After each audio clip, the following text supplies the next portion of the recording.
So you need to be prepared for what you're asking for. Their character has to be in place for your list. Your list has to work with your character. If you ask God for Mr. Emeka, make sure that you are going to accommodate Mr. Emeka. Find out, what does Mr. Emeka want? Is it the same thing with what you have in your list? If it's the same thing with what you have in your list, then you are good to go. But make sure that you are giving what you are asking for. It's not right when you ask for something else and you give another thing. So that is the problem most people have in marriage, because they ask for something else and they give another thing. So God is interested in what you are going to give, because relationship is supposed to be an exchange of values. So when you are asking God for so thing and so thing, what values do you have in exchange for what you are going to expect from him, or what you're expecting from your spouse? Okay, in case you are married, try to have values in your relationship. Create one. Discover about the person in your life. Find out do's and don'ts, likes and dislikes, disappointments in that relationship, and good things that have happened, and use it to work on yourself. Create values in relationship. Relationship should be two-way thing. You wash this hand and this hand wash this hand. It complements. Okay, so you don't have to like me, only me. No, it has to be you doing something for somebody and somebody doing something for you. It's to work together. Okay, all things are working together for good, for those that love God and those who are called according to his purpose. For you want all things to work together for your good, you have to make sure that you are bringing in all things that are working together for good. Okay, so when you bring in good, your partner brings in good, it blends. But when you are bringing in bad and your partner is bringing in good, it will bounce back. So a lot of people like, oh, I asked God for this is what I got. No, you work towards it. Okay, make sure you have the character to sustain what you're asking for. It's not just about money, okay, but it's about the peace of mind, the love and the joy and everything you are deriving in a home.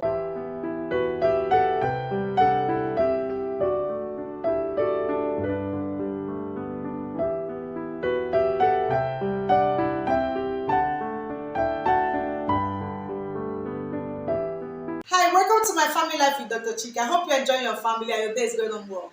Happy married life if you're married. If you're single and still searching, I wish you happy searching. Search well, you will find.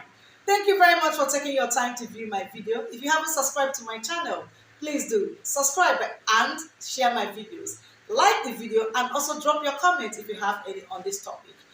Thank you very much once again. Today I'll be talking to you on what values do you have to keep a relationship, to maintain a relationship, and to accommodate a relationship. Do you have the character to accommodate your values? Do you have the character to accommodate what you are asking God for? Do you have the character to keep the kind of man that you are trusting God to give you? Okay? A lot of women pray and ask God for tall man, black man, handsome man, good-looking man, hardworking man, cheerful man, this, that, a rich man. We have choices. The kind of men we're expecting God to bring in our lives. You have to prepare yourself for what you're asking God to do for you, so that you don't miss the person when God brings the person your way. A lot of people have actually missed God ordained plan, God ordained will for them, okay? Because they don't have the value to keep the person or to sustain the person.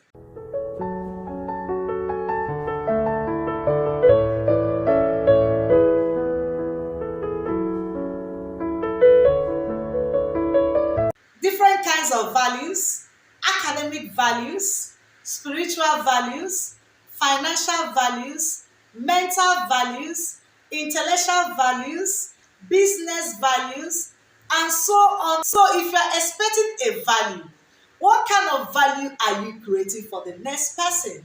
You are creating a value for yourself. What kind of values are you creating? And also let the other person know that these are the kind of values that you want.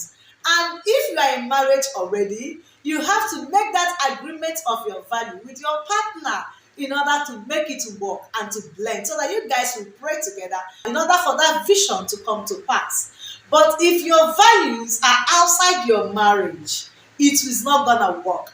If you are single, create values before you get married. Time to time, change values and weigh your values, weigh your options after 5 years. Check what you have done so far after 5 years and move it to the next value. Sometimes you can compare list what this person has and what this person has. compare the list and check the balances. Okay, know if you are falling with this or if you are falling with this. So the values must work together for your good, but you must make sure that they are productive, beneficial, effective, and reasonable values for your home that will impact your children positively and affect the people around you positively. So check your values per time, like 5 years, 10 years, weigh your values. Make assessments of your values, make assessments of your character, make assessments of yourself. How to run your life and what to do with yourself is very, very important. If you do all this, you will enjoy your marriage. Okay, marriage is meant to be enjoyable. Keep, expecting God to send this person. Meanwhile, God has sent those person, but because he was not prepared to miss this person, he missed the person. Likewise, the women, it goes the two ways. Okay, so you have to be prepared for what you're asking God for. You don't just ask God, give me something, when you are not prepared for what you are asking God for. You have to be matured, you have to be reasonable, you have to be organized. What you're asking God for is what you dream of having, but you need to prepare yourself in order to meet that match, in order to meet that person, so that you can sustain it, you can maintain it, you can accommodate it. Not when the person comes your way, your character or your attitude will still push that person out of your life. Okay? Character is the beauty of a woman. Character is a proof that you are trained. Character is a proof that you are from a decent family. So it's important as a woman that you have a good character. You prepare yourself, okay, before meeting the man that you ask God to prepare for you. You want the most handsome man as a husband. You have to prepare yourself too, because you know that you'll be contending in your marriage as well. Because a lot of women eyes will be on your husband, especially when your husband start being rich and driving a lot of beautiful cars or building houses, having chains of businesses and traveling out all over the world, of course you'll be attracting women. So you must have character in order to accommodate that and know how to protect your marriage. Okay, it's character that makes all these things work. So whatever you are asking God for, you have to know that everything in life has an advantage, he also has disadvantage. But when the other side of it start coming, do you have the character to accommodate all the glory that will surround that thing that you are asking for? Okay, how do you look? Your look is important. Your look speaks of you. Your look speaks of your culture. So if you're asking God for something, make sure that your look is also complementing what you're asking for. Okay, so that when the person sees you, the person will actually appreciate you. You don't look awkward when you're asking God to bring something for you or bring somebody your way. You must make sure that your look complements your content. Everything must work together for your good. So you have to make it work. Do you put yourself in that place that you'll be adored by a man? It's very, very important. How do you carry yourself? What are the qualities of beautiful woman? What are the qualities, the characters, the content of beautiful woman? Please check it and work on yourself. So many people get deep into relationship before they start asking for God's direction, God's leading, God's permission, okay, God's consent.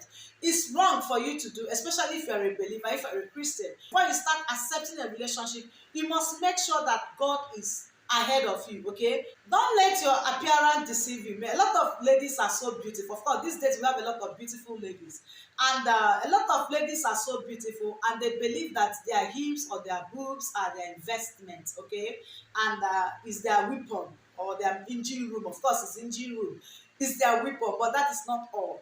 Okay, that you are beautiful, you are attractive, and you're attractive, you're beautiful. It's okay. Okay, it's okay, to God be the glory for all that, but it's not all that. Okay, don't let social media confuse you. What you are saying in social media confuse you, or the films you watch to confuse you. Be in your real world, be yourself. Okay, be who you are meant to be. Just be yourself. When you have a list and say, God, bring this, God, bring that, God is also asking you, bring that person to me. Can you be able to sustain that man spiritually? What is your prayer altar like?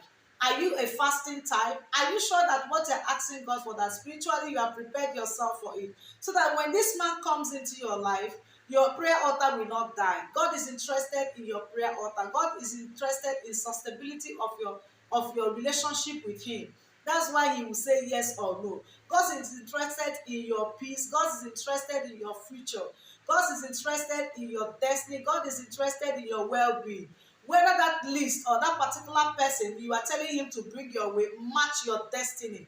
So that is the reason why God will say no, or God will decline in your request or approval for that particular individual for you, because God wants the best for you. God sees ahead, He sees your future. So you have to go to God in prayers after you have written down what you want in marriage, or the kind of person you want in marriage. Now, for what you have written in marriage, prepare yourself in meeting that person. Prepare your character, prepare your approaches, prepare your behavior. It's very, very important. I also want you to bring peace in that person's family, okay? Not just saying, God, give me Emeka, God, give me Ada. No. But God also wants you to bring Emeka to Him. God also wants you to bring Ada to Him. Okay? God wants a relationship with that family. That's why God will say, marry this person or don't marry this person, because He's interested in that union. He's interested in building that union. He's interested in living with you people. He's interested in being the Lord of that family. He's interested in raising your children in His own ways. That's why He will say, yes, I want this, or no, I don't want this. Or He will cause something that will make the relationship not to take place, because God is interested in the future of that marriage. All right, thank you very much for taking your time to view my video. If you have a comment on this, please do share your comments in my comment box, like my video, and subscribe to my channel if you haven't. Encourage me and support me to move to the next level. All right, thank you very much. Bye. I love you.